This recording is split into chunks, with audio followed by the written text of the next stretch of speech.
Heir. The king left no heirs when he died, so no one could take over his throne.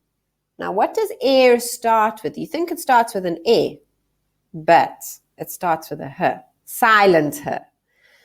Followed by an heir, and there's also a little I there. So I've put the king's stick to help you remember there's a little I with the E. And then r. So heir.